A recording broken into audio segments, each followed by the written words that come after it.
Bonjour à tous et à toutes, bienvenue pour cette nouvelle vidéo. Aujourd'hui, on se retrouve pour le bilan des films que j'ai vus en mai 2022. Alors malheureusement, je ne suis pas allé au cinéma ce mois-ci. C'est vrai qu'il n'y avait pas grand-chose au cinéma. Il y avait le Top Gun 2, mais je ne l'ai toujours pas vu. Je vais peut-être le voir dans les semaines à venir. Mais sinon, au niveau film de 2022, j'ai vu seulement Ambulance, que je vais vous parler tout de suite. Et ensuite, ça sera les 14 autres films. Ça sera des films en dehors de 2022, quoi. Donc, je vais vous parler des films plus vieux, quoi. Alors, je vais commencer par Ambulance, qui est sorti en 2022, réalisé par Michael Bay. Alors, Michael Bay, manette en main, s'amuse comme un grand enfant dans ce film d'action en course-poursuite. Plutôt inventif dans son moyen de locomotion, un film survitaminé avec un récit autour des deux frères bien écrit. J'aurais aimé que ça se finisse mieux pour nos héros, mais moralement, ça l'aurait pas fait. Jake Gyllenhaal joue son rôle de connard à la perfection. Yahya Abdul, ils ont des espèces de noms, Maten, joue un père de famille plus mesuré et Eiza Gonzalez est formidable dans son rôle d'otage. Je suis amoureux de cette actrice, c'est un truc de fou. Ensuite, la course-poursuite est maîtrisée de bout en bout et le final est très beau émotionnellement. Après, c'est vrai que c'est ultra cuté et parfois ça fait un peu mal de tête, mais c'est tellement jubilatoire, c'est tellement, on va dire, généreux de la part du réalisateur que franchement, les cuts hyper speed, quoi, qui fait limite mal de tête, et ben ça passe, quoi, on va dire, vraiment ça passe. Ça serait peut-être ce qui lui fait défaut à ce film, mais franchement on passe tellement un bon moment, c'est tellement jouissif, on se croit dans un GTA 5 ou un GTA 4 à la rigueur, ou même les autres GTA d'avant. C'est tellement généreux de la part de Michael Bay que franchement on laisse passer les petits défauts qui font ce genre de film, quoi. Et j'ai mis 9 sur 10. Ensuite, les autres films en dehors de 2022. Michael Kell contre la World Company, qui était sorti en 1998. Une adaptation d'un sketch de Groland sur le célèbre reporter de l'émission. Adapté en long métrage, il y a une certaine critique grossière mais marrante sur la manipulation des images dans les journaux télévisés, accro aux scoops et aux images choc pour faire un max d'audience. Le film casse pas trois pattes à un canard. La fin est faite à la va-vite, parfois on manque d'éléments pour tout comprendre, mais je suis bien rentré dans ce délire, complètement délirant, complètement fumant. C'est souvent drôle et trash, la rivalité des journalistes est sympatoche, bon c'est pas oufissime mais ça reste sympathique. Benoît Delépine, celui-là qui joue dans Groland le reporter, il est vraiment top dans ce film, et Marine Delterme est convaincante. À voir une fois. Et ma note est de 6 sur 10. Ensuite, alors là, un film d'action de 1995 de JCVD, Street Fighter l'ultime combat, qui est une adaptation des jeux vidéo de combat. Une adaptation avec un minimum de scénario comparé au jeu. Les personnages sont fidèles au jeu. Après, le côté baston, c'est assez différent du jeu. Après, dans le film, les décors sont pas très fidèles au jeu. L'histoire est what the fuck, mais on se prend facilement au jeu. C'est con et jouissif, avec de la castagne bien bourrin. C'est un bon film popcorn, bien détente. JCVD est top comme toujours. Le méchant est un poil en surjeu, un petit poil trop caricatural, je trouve. L'humour et les punchlines, ça fonctionne bien. Quand tu es nostalgique du jeu, revoir les personnages en live action, ça fait plaisir. Ça mérite pas tout ce bashing inutile. Ma note, 9 sur 10 parce que c'est le côté nostalgique qui parle. Ensuite, un film un peu plus léger, mais qui parle quand même d'un sujet important. Agathe Cléry, le film de 2008. Le film aborde et dénonce le racisme d'une façon déroutante, drôle et sympathique, par le prisme d'une vraie maladie. Oui, c'est une vraie maladie, le fait qu'un blanc devienne noir par son épiderme, ça existe. Et l'inverse existe aussi. Il y a des noirs qui sont devenus blancs. J'ai halluciné quand j'ai vu ça.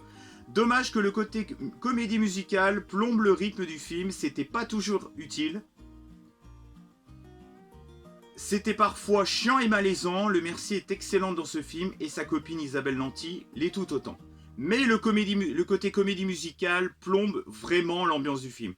c'est assez lourd et plombant, quoi. Et j'ai mis 6 sur 10 et je suis vraiment généreux. L'étudiant de 1988, alors une très belle romance entre un homme et une femme où le temps, les études et le job est important dans l'avancée de leur histoire, à tous les deux. Un film beau, sincère, avec un duo magique. Sophie Marceau et Vincent Lindon se complètent à merveille. Une suite spirituelle à La Boum 2 et la BO de Caroline Kruger est splendide. Un film touchant et candide qui touche en plein cœur. Et d'ailleurs, c'est le même réalisateur que les deux premiers La Boum. Et c'est aussi Caroline Kruger, je crois que c'est elle qui a fait aussi les deux premières BO de La Boum. Et j'ai mis 10 sur 10, c'était vraiment un grand coup de cœur. Ensuite, un film allemand. Un film allemand, Le Bois Lacté de 2004, typiquement le film d'auteur qui démarre plutôt bien, tout se passe bien, mais c'est toujours gâché par une fin trop dramatique, inutilement à rallonge. Après, le film est plutôt accessible, c'est vrai que pour ce genre de film, c'est plutôt assez accessible pour un public lambda. Le périple des gosses se laisse voir avec un certain plaisir et esthétiquement, ça fait le taf. Ma note 5,5. Mais il faut que la fin soit gâchée par des trucs trop dramatiques, toi. C'est vraiment pousser le vice jusqu'au bout, quoi. Je trouve ça pas forcément utile, quoi. Ensuite, La Boum 2, et vous aurez La Boum 1 plus tard dans ma critique, de 1982, une suite où le personnage principal est plus mature dans la franchise, grandit avec le personnage, il y a moins de magie, mais on s'attache plus au personnage. Parce qu'on a plus de similitudes avec le personnage en tant qu'adulte. Il y a toujours moult émotions dans cette magnifique suite. Et ma note, 10 sur 10. Il y a peut-être un scénario moins profond, mais on va dire que c'est plus attachant parce que vu qu'elle est quand même plus adulte, ça nous touche plus. Voilà. Ensuite, un film plutôt moyen, Les Sorcières Death Week de 1987. Le casting est excellent, le côté féministe et le début du film est plutôt réussi. Même si le côté féministe est contradictoire par la suite, à la fin elle gagne, mais avec un gros fardeau sur le bras. Ça dénonce peut-être le féministe, tout compte fait. Le réal reste évasif sur le sujet. Scénario original pour du film de sorcières et démons. Dommage que ça part dans quelque chose de long, lourd et ennuyeux par la suite. Ça part complètement en roue libre au bout d'un moment et je trouve pas ça très maîtrisé, quoi. Et l'humour devient risible à la fin. Parce que le début était prometteur, malgré tout, quelques fulgurances dans certaines scènes, entre autres la scène du tennis et la scène d'intro, et ma note 5,5, et c'est avec Jack Nicholson, l'acteur. Il y a Jack Nicholson dans ce film. Celui-là qui avait joué dans The Ring. Oui, c'est ça, je crois que c'est... oui, il a joué dans The Ring, oui, c'est ça. Horse Soldier de 2018. Ah, ça c'est vraiment un coup de cœur. J'ai adhéré facilement à ce film de guerre grâce à un super casting et un Chris Hemsworth, l'acteur principal dans Thor, en chef. Il est très charismatique, belle gueule et juste avec son équipe. Le film a un bon fond et une allure politique subtile. Les scènes de combat sont d'un réalisme impressionnant. Un super film post-11 septembre. J'ai bien aimé cette pointe d'humour pour dédramatiser les situations. Mais attention, on n'est pas dans un MCU là. Là, on n'est pas là pour rigoler, on est là pour buter du Taliban. C'est très subtil, mais il y a le Renoir, l'acteur Renoir, je ne sais plus son nom, donc je vais dire l'acteur Renoir, mais pour moi, il est excellent parce qu'il apporte ce petit côté humour que pour dédramatiser un petit peu la situation, je trouve ça bien et plutôt léger. Et pas non plus, ils en font pas non plus des caisses. Mais aussi la solidarité entre les 12 soldats américains, mais aussi entre les 12 soldats et les soldats afghans de la résistance. Nous sommes vraiment au plus proche de la guerre. Le film fait voir les morts sans retenue. Bon, c'est pas non plus gore, hein, faut pas exagérer. Et c'est jubilatoire quand ça canarde du Taliban. Ma note, 10 sur 10. Et ça, c'est vraiment un très beau film de guerre qui a malheureusement été boudé. Parce qu'il n'y a pas beaucoup de gens qui le connaissent. J'ai fait un peu une statistique sur Facebook et Twitter. Personne ne l'avait vu ce film, il était sorti sur Energy 12, mais moi je l'avais vu une journée ou deux avant, je l'avais téléchargé. C'est pas bien. Team America Police du Monde de 2005. Alors, cette parodie sur fond satirique sur les super-héros, sur les acteurs, sur les dictateurs, sur le terrorisme, sur le puritanisme et sur l'armée américaine est grandiose d'inventivité. et de prouesses techniques. Apparemment, ils ont galéré pour faire toute l'animation et tout, les marionnettes et tout. Ils ont failli pas faire le film et tout. Ça a été vraiment un gros bordel pour monter ce film, pour tourner ce film. Laissez tomber. Le film est trash à souhait, avec un humour bien maîtrisé et jamais lourd, et jamais exagéré. Les personnages sont top, et l'expression des personnages avec les yeux est vachement bien fait. L'animation est bien faite, ça reste des marionnettes, mais il y a quand même de l'animation au niveau de la bouche et tout, au niveau des yeux, il y a quand même de l'animation. Je trouve ce film plus intelligent qu'un film du DCU ou un film du MCU. Je trouve ce film grandiose et la chanson sur l'Amérique est folle. Fuck yeah. Ta ta ta ta ta ta. Ah putain, la musique, ça donne trop envie de danser. Ouais. Ma note c'est fuck yeah. Non, je rigole, 9 sur 10. Regardez ce film parce que franchement, c'est un film culte et c'est très sympathique. Quoi. Et je crois que c'est ceux-là qui avaient fait South Park. Le film South Park. Dites-moi dans les commentaires si je dis des bêtises. Ensuite, j'ai vu un film de Star Wars, mais c'est pas, vous savez, le 1, le 2, le 3, le 4, le 5, le 6, le 7, le 8, le 9, Han Solo, et les séries Netflix. Non, là, c'est les aventures des Ewoks, la caravane du courage de 1984, la première partie, parce que c'est un film en deux parties, enfin, c'est un film en deux parties, mais c'est quand même deux films. Ça fait partie de l'univers Star Wars, mais c'est pas reconnu comme tel par Disney, quoi. Enfin, il me semble. Un formidable premier opus sur l'aventure des Ewoks, que j'avais d'ailleurs bien aimé dans l'épisode... C'était pas l'épisode 3 de... Attendez. C'était pas l'épisode 6 de Star Wars? Si je dis pas de conneries, la première trilogie. Enfin, la première trilogie version vieille. Que nous avons pu avoir préalablement à l'épisode 6 de la saga Star Wars. Bah vous voyez, je l'avais noté sur ma fiche. Ah, j'ai bien travaillé. Pour 2 millions de dollars environ, ils font l'exploit de proposer un univers fantastique riche avec moult créatures terrifiantes, avec des jolis décors. C'est vrai que niveau décor, franchement, pour un film à 2 millions, chapeau bas. Un monde féerique et magique dans une chouette aventure, les Ewoks sont bien exploités. C'est une espèce passionnante qui se rapproche beaucoup des humains. C'était intéressant de voir un film sur cette espèce célèbre de la première trilogie. C'est ultra mignon, les gosses et les Ewoks sont attachants, le boss final est impressionnant. Ça fait du bien de voir un téléfilm, surtout de cette époque, aussi bien fait visuellement. Surtout pour un budget aussi serré. J'ai hâte de voir le second opus. Et ma note 9 sur 10, et franchement je vous le recommande parce que c'est vraiment...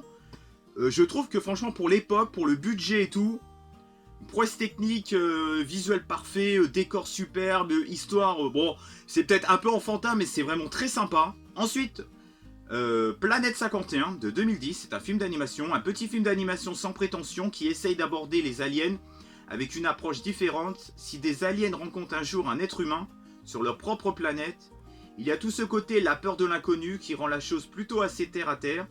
Il y aurait pas une si grande différence si un alien se posait sur la Terre. Le film aborde des thématiques assez matures comme les violences policières. Après, l'aventure sur la planète manque d'espace et de dynamisme. Bon, j'aurais aimé que ça reste pas dans l'espèce de ville, quoi. Ça manque un peu de... Ça manque peut-être aussi un peu de budget, c'est pour ça qu'ils ont peut-être pas pu aller loin, ils ont peut-être pas pu faire de l'animation... ouais, ça manque un petit peu d'ambition sur ce côté-là, quoi. Pour en faire un film marquant. Mais l'aspect geek et années 50 donne du charme au film. Il y a quelques jolis plans et l'animation esthétiquement, ça fait le taf. Et ma note, 8,5 sur 10, mais ça manque un petit peu d'ambition quand même.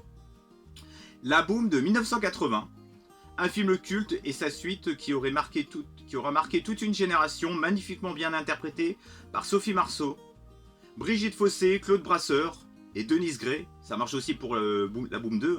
Un film qui aborde parfaitement l'adolescence des années 80. Un film d'une sincérité monstre. Nous sommes comme des midinettes devant ce film, après par les aventures de Vic et ses amis. En passant par toutes les émotions, ce film est fort en sentiments. C'est ce qui fait la force du film. Un film drôle, sensible, touchant, qui marque encore aujourd'hui par son authenticité et son côté nostalgique. Une œuvre forte, tout comme la Boum 2 d'ailleurs, qui marque encore plus... Qui marque encore aujourd'hui les esprits. Et la Boum 2 c'est pareil, même si le scénario est un petit peu plus faible. Alors, il me manque 2 critiques, j'ai pas fait de fiches pour les 2... Oui, j'avais un peu la flemme, je vous avouerai. Mais je les ai notés sur mon Facebook. Alors, je vais vous parler de Cléo de 5 à 7, réalisé par Agnès Varda de la Nouvelle Vague, de 1962.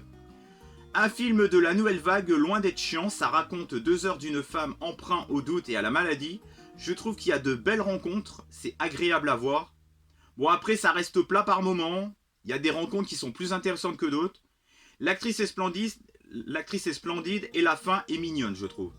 C'est vrai que la rencontre avec ce mec dans le parc et tout est plutôt très sympathique. Bon il y a des moments je trouve qu'il est un peu chiant, genre avec sa copine là quand ils vont au cinéma. On s'en bat un petit peu les couilles quoi. Et j'ai mis, j'étais généreux, j'ai mis 7 sur 10. J'ai mis j'aime un peu sur Captain Watch. Bon, 7 sur 10 c'est pas non plus une note de ouf. Mais franchement je trouve que les films de la nouvelle vague n'est pas forcément chiant. Après de là à le considérer comme un chef-d'œuvre, hein, les gens vont toujours loin quoi, très loin même. Ensuite le second film, il faut que je suis en train de scroller là parce que le film était un petit peu en dessous. Attendez. Alors c'est L'Âge de glace de 1976 qui était... Et après ils ont fait une série juste derrière. Le film est sorti avant la série. Oui d'habitude c'est plutôt l'inverse il me semble. Un film d'anticipation de grande envergure. Les décors intérieurs et extérieurs en maquette miniature et magnifique. Cette histoire est prenante, bien écrite, avec un duo d'acteurs au cœur d'une romance attachante. Cette aventure et cette intrigue fait vraiment rêver le spectateur. Le film a 46 ans, presque 50 balais quoi. Hormis les coupes de cheveux et certains effets spéciaux, le reste n'a pas du tout vieilli. C'est prodigieux de voir ça. Seul bémol, j'aurais aimé en savoir plus sur ce qui est derrière cette machiavélique machination, sur ce dôme quoi. Et le pourquoi de cette fin du monde. Au vu du sujet, je dirais à cause de la surpopulation. Après, ça peut être tout autre chose. Je trouve ce film de science-fiction extraordinaire. On retrouve un peu l'esthétisme de tous les films de genre des années 70. J'ai l'impression d'avoir vu un peu du Suspiria, j'ai l'impression d'avoir vu un petit peu les décors des années 70 dans ce genre de film et tout, c'était très coloré. Même les effets spéciaux étaient plutôt réussis je trouve. Bon par contre il y a un effet spécial qui a été très mal fait. Mais je pense que c'est un manque de budget s'ils n'ont pas pu le refaire. Je pense que c'est plutôt une erreur technique que réellement un manque de budget. Enfin je pense qu'il y a eu un manque de budget.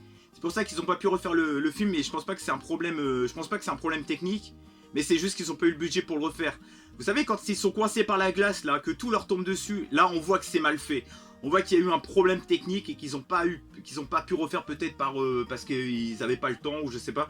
Mais sinon les autres effets spéciaux est plutôt pas mal. C'est plutôt, je trouve que ça a pas beaucoup vieilli ce film. C'est vraiment ça fait rêver le spectateur ce genre d'histoire, le fait de mourir à 30 ans, ce dôme, qu'est-ce qui s'est passé à l'intérieur, enfin à l'extérieur de ce monde, le vieux qui reste tout seul. À l'extérieur c'est vraiment intriguant, on veut savoir ce qui se passe, ce qui va se passer aux personnages qui restent dedans, on veut vraiment savoir la suite quoi. C'est dommage qu'il n'y a jamais eu de suite à ça et après ils ont fait une série. Et apparemment c'est un petit peu la suite du film mais je l'ai pas vu. Par contre la série j'ai regardé ça a l'air d'être un peu cheap comparé au film. Enfin bref, dites-moi dans les commentaires si vous avez aimé le film et la série. En tout cas c'est vraiment un très grand film grandiose des années 70, L'Âge de cristal.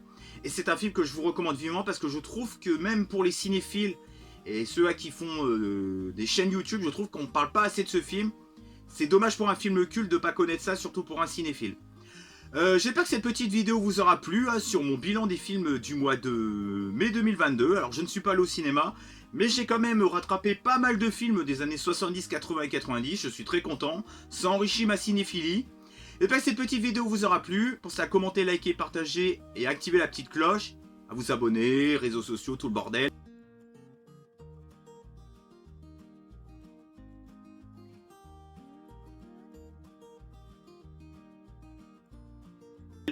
Allez, ciao et bye bye. On se retrouve peut-être pour un retour de vide-grenier si dimanche il pleut pas. Et si j'ai trouvé assez de choses.